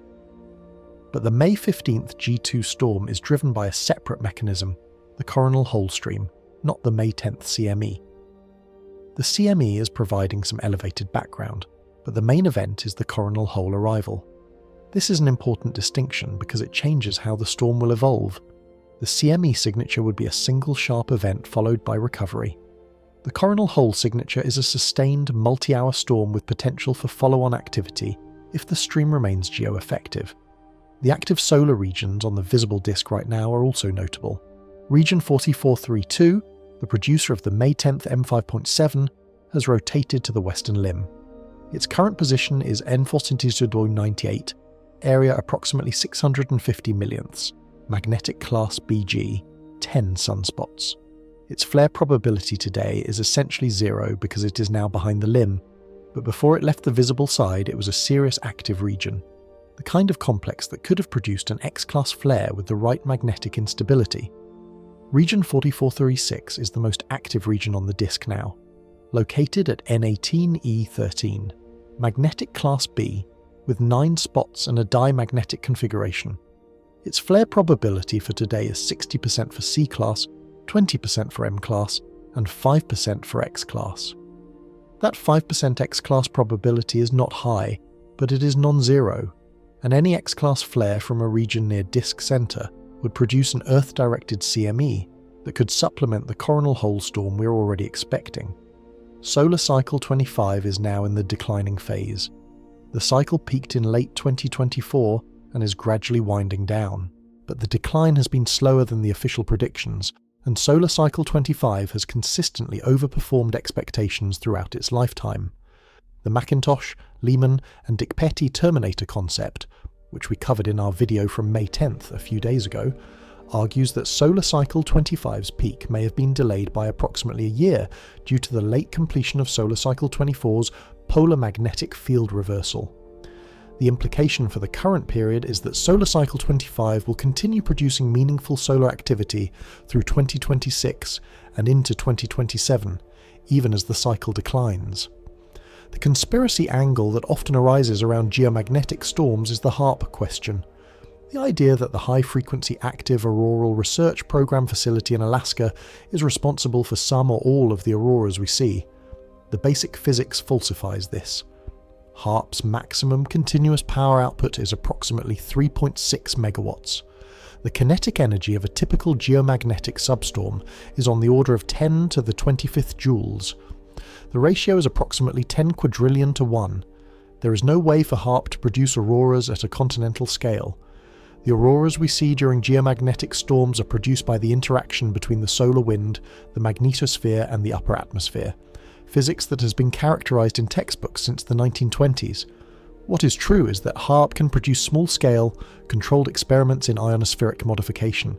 It can stimulate small auroral features for research purposes. It cannot drive a continental-scale storm. The G2 storm forecast for Friday is being produced by the solar wind, full stop. The other conspiracy that occasionally arises is the solar seismic correlation, the claim that geomagnetic storms trigger earthquakes. The Marcutelli et al. Just 2020 paper in Scientific Reports claimed a statistical correlation between solar activity and global seismicity. The Mizuno, Kao, and Umenio 2026 review from Kyoto University demonstrated that the Marcutelli correlation does not survive when corrected for the Amori law of aftershock distribution and the Both 1965 magnitude relationship. What looked like solar-triggered seismicity is actually aftershock clustering that happens to overlap statistically with solar minimum windows due to selection effects. The G2 storm on Friday will produce auroras visible from the northern tier of the United States. It will not produce earthquakes. The other important fact about this G2 storm is the timing relative to the terrestrial weather events of this week. The peak KP value of 5.67 occurs between 3 and 6 UTC on May 15th. That corresponds to 10 PM Central Daylight Time Thursday evening to 1 AM Central Daylight Time Friday morning. In other words, the geomagnetic peak is happening during Thursday night into Friday morning. The Plains hail event on Thursday will be wrapping up in the evening. The Friday hail event in Kansas and Nebraska will be initiating Friday afternoon. The aurora visibility Friday evening will be at its peak just before sunset across the northern tier. If you live anywhere in the band from New York through Wisconsin to Washington State, Friday night is when you go outside and look north. The aurora is going to be visible. The viewing window is going to be from roughly 30 minutes after sunset until approximately midnight local time, possibly extending later. Look for green or red glowing curtains low on the northern horizon. With dark adapted eyes, away from city lights, the aurora is going to be visible to the naked eye. Photography is going to capture it more vividly than the eye can. Even a smartphone camera in night mode is going to pick up the colours. The audience for this aurora event overlaps significantly with the audience for the severe weather events of the same week. Wisconsin viewers Friday night are going to be looking at auroras. Wisconsin viewers Monday afternoon are going to be in a slight risk for severe weather. Minnesota, Iowa and the Dakotas are all in the aurora visibility line. They are also all going to be on the Storm Prediction Center's Day 3 through Day 5 outlooks for severe weather. The same geography, the same audience, the same week, different threats. The other layer of the space weather context is the radio blackout probabilities. The Storm Prediction Center forecasts a 40% probability of R1 to R2 radio blackouts each day from now through May 15th. R1 and R2 events affect HF radio communication for tens of minutes, relevant primarily for aviation, maritime, and amateur radio operators. The R3 probability today is 10%, dropping to 5% on May 14th and 15th. R3 events affect HF radio for hours. For most audience members, the radio blackouts are not directly relevant, but the GPS impacts can be. During geomagnetic storms of G2 or higher intensity, GPS positioning can be degraded by up to a metre or two for civilian devices and up to 10 metres for high-precision applications. If you are doing surveying work, precision agriculture, or aviation navigation, Friday morning, plan for degraded GPS accuracy. Satellite operators are going to be watching the storm closely. During G2 storms, low Earth orbit satellites experience increased atmospheric drag as the thermosphere expands. The cumulative effect can be a few hundred meters of altitude loss over the course of the storm, which has to be compensated by orbital maneuvering. SpaceX's Starlink constellation is particularly sensitive.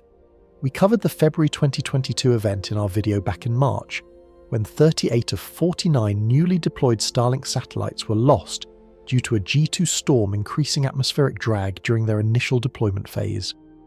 The May 15th storm is unlikely to be that severe. Those satellites were at very low altitudes during their initial commissioning. But operational satellites will need to be repositioned, and any newly deployed satellites will need to wait for the storm to subside before raising their orbits. This is one of those moments when the audience gets to see two completely different physical mechanisms producing dramatic outcomes in the same geographic area in the same week. The atmosphere and the magnetosphere are not generally coupled in any direct way that matters at the scale of an individual storm. The G2 storm Friday is not causing the Plains outbreak Sunday. The Plains outbreak is not causing the G2 storm. They are independent. But they are happening simultaneously, in the same audience-facing window, and the audience that watches this channel deserves to understand both. That is the function of this video, to walk you through both threads, to show you how they fit into the same week, to give you the pattern recognition tools to understand the next time this kind of convergence happens, because it will happen again. The atmosphere does what it does on its timescale. The sun does what it does on its timescale. Sometimes they line up, sometimes they do not. This week, they line up. If you are a regular viewer of this channel, you know that the most watched videos we have produced have been the ones where multiple unrelated phenomena converged in the same window. The bi-coastal heat dome of 2 weeks ago is one example. Heat in two oceans, drought in the plains, a developing El Niño, all on the same map. The Sinlaku typhoon coverage from last month, a Pacific typhoon landfalling on US soil at the same time as a plain severe weather setup, all under a developing El Niño. The Artemis II coverage from a month ago, a human spaceflight mission unfolding against the backdrop of solar weather events that were affecting the spacecraft. The pattern is the same. The audience understands that the channel is here to connect dots, and the dots that connect this week, fire weather, severe weather, geomagnetic storm, heat dome rebuilding, are some of the most numerous we have ever covered in a single week. The Friday aurora is going to be visible from a corridor that runs from New York through Wisconsin to Washington State. If you're watching this video from anywhere in that corridor, Friday night is your night. Get outside, look north, take photos, send them to friends, and remember that the same sky you are watching is going to be ablaze with lightning on Sunday and Monday. That is what convergence looks like. That is what this channel is for. That is what this week is. In part 7, the final part of this video, I want to bring everything together. The fire today, the hail Thursday and Friday, the Saturday outbreak, the Sunday climax, the Monday extension, the G2 storm, the heat dome rebuilding, the El Niño pre-trigger, the Pacific transition. The drought we covered yesterday, the longer pattern that may be locking in, and the central question that this video has been building towards since the opening seconds: is this one extraordinary week, or is this the beginning of something larger? Part 7 is where we try to answer. Part 7. 1 week, one pattern, or the beginning of something larger. So here is where we land. The fire weather event today across the northern plains, the hail event in Kansas on Thursday, the hail event in Kansas and Nebraska on Friday, the Saturday outbreak across Oklahoma, the Sunday climax, the discrete supercells along the dry line, the 995 millibar surface low, the squall line racing east overnight, the Monday extension across the Midwest from Texas all the way up to Wisconsin, the G2 geomagnetic storm peaking overnight, Thursday into Friday with auroras visible from New York to Washington State, the heat dome rebuilding over the mid-Atlantic and the southeast through next week, and underlying all of it, an oceanic Niña index that just crossed into positive territory for the first time in over a year. 8 major weather and space weather events, 1 week, one driver. What I have been trying to show you across the last hour and 45 minutes is that none of these events are happening in isolation.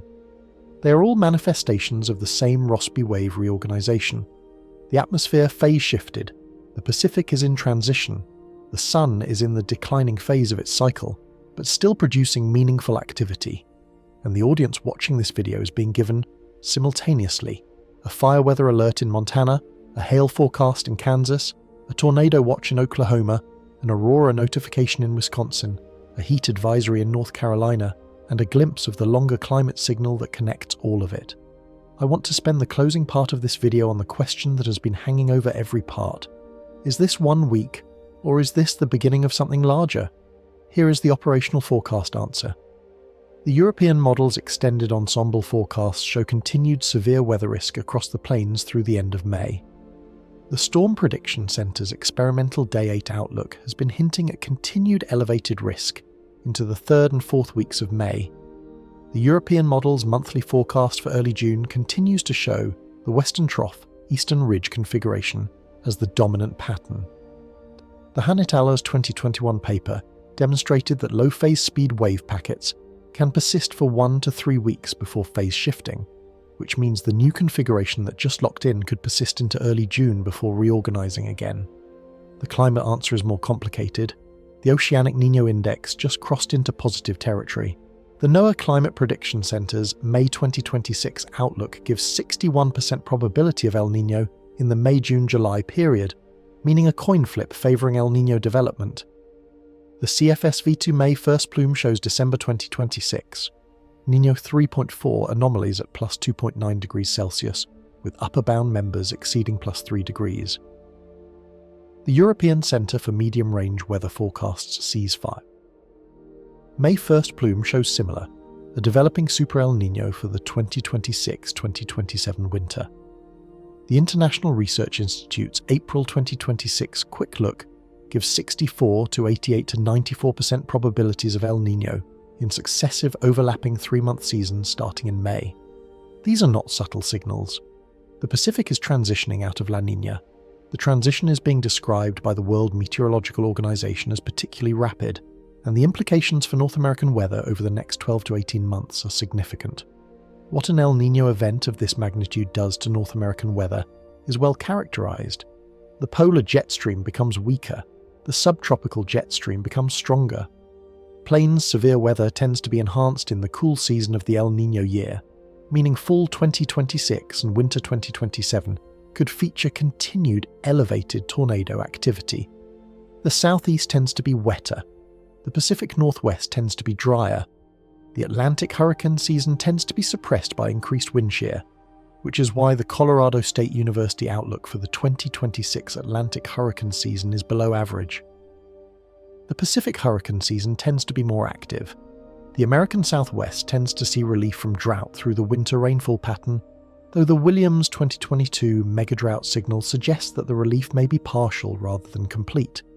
The longer time horizon is harder to predict. The Hansen aerosol unmasking hypothesis, which we covered earlier this month in our videos on the bi-coastal heat dome and the Everglades fire, suggests that the post-2023 warming pulse from the International Maritime Organization's 2020 sulfur cap is going to persist as a baseline elevation of the climate state. The Yuan et al. 2024 paper in Atmospheric Chemistry and Physics, which we covered yesterday in the drought video, modelled the effective radiative forcing of the IMO 2020 mandate at approximately 0.2 watts per square metre, enough to push global average temperatures up by approximately 0.2 degrees Celsius on top of the longer-term warming trend. The Cornell 2025 paper on the shipping mandate warming spike and the Qualia Visioni 2025 counterview in Atmospheric Chemistry and Physics debate the magnitude of the aerosol effect. But the consensus position is that something is happening with the post-2023 baseline that requires explanation, and the aerosol unmasking hypothesis is the leading candidate. Against that background, the events of this week, the fire weather, the severe weather, the geomagnetic storm, the heat dome rebuilding, are extreme but not unprecedented. They are part of a pattern of compound extreme events that has been building for years and is going to continue building. The question is not whether we are going to see more weeks like this. We are. The question is how often they are going to occur, how intense they are going to get, and how the systems we have built to live within the climate of the late 20th century are going to fare in the climate of the third decade of the 21st century. I am not going to tell you that the answer is grim. Operational meteorology has gotten remarkably good at forecasting these events. The Day 6 slight risk that the Storm Prediction Center posted today for Monday's outbreak is the kind of forecast that 20 years ago would have been impossible. The numerical weather prediction models have gotten dramatically more accurate. The data assimilation systems have gotten more sophisticated.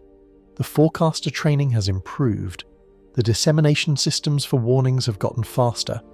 The audience for this video is going to have several days of advance notice for the major events of this week, and that advance notice is the difference between a forecast being useful and a forecast being academic.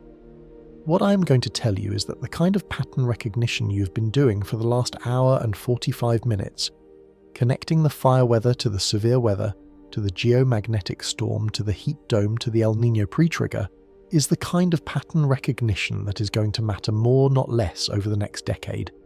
The atmosphere is becoming more capable of producing compound extreme events. The events of this week are not the new normal, they are the new baseline for what kind of extremes can occur in a single week. The future baseline will be higher. That is what the climate science actually says. That is what the model output is showing. That is what the operational forecasters are seeing in real time. And that is what this channel has been quietly telling you for the last 79 videos.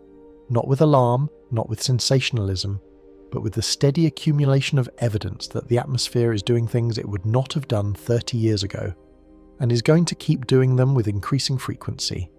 The audience for this channel has been with me through the bi-coastal heat dome, the Phase 2 inland migration, the typhoon coverage, the Artemis II missions, the asteroid threats, the Amok paper, the Yellowstone hotspot coverage, the Mayon volcano, the El Niño 1877 analog.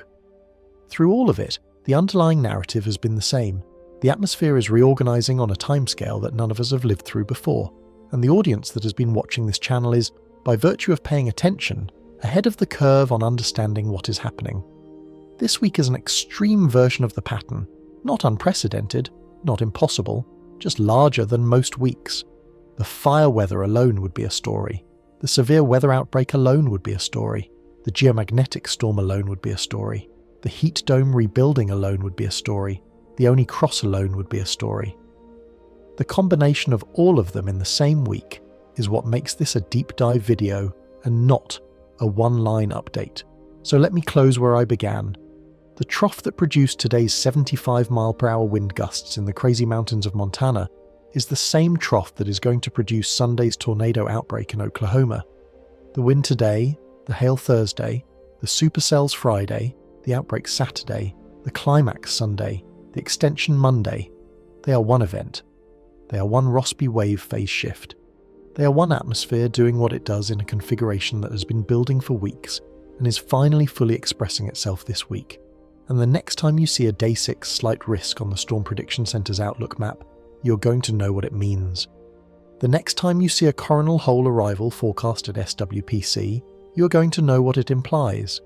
The next time you see the oceanic Niña index cross from negative to positive, you are going to understand the broader implication. The next time a trough phases with a southern stream feature over the plains, you're going to recognize the setup. The next time an EF4 tornado is reported, you're going to be able to look at the dynamics and understand why. This is what pattern recognition looks like. This is what this channel exists to teach, and this week is the curriculum.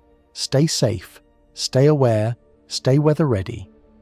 If you are in the plains for the next 4 days, keep your phone charged and your warnings enabled. If you are in the aurora visibility line Friday night, go outside and look up. If you're in the heat dome zone next week, take care of your hydration. And no matter where you are watching from, remember that what is happening this week is one continuous pattern, one continuous reorganization, one continuous atmospheric story. The driver is the same, the geography is different, the week is 1 week. Watch carefully, connect the dots, and come back next time, because the next pattern is already loading. The wind is howling in Montana, the hail is queuing up over Kansas, the aurora is brightening over the polar atmosphere, the Pacific is warming, the atmosphere is reorganizing, and the audience that has watched this video knows, before the rest of the world catches up, exactly what is about to happen. That is the gift of paying attention. That is the value of pattern recognition. That is what this channel is here for. Until next time, keep your eyes open, your weather radio on, and your understanding of the atmosphere sharpened. The next storm is already on the map, the next pattern is already building, and the next chapter of the year is about to begin.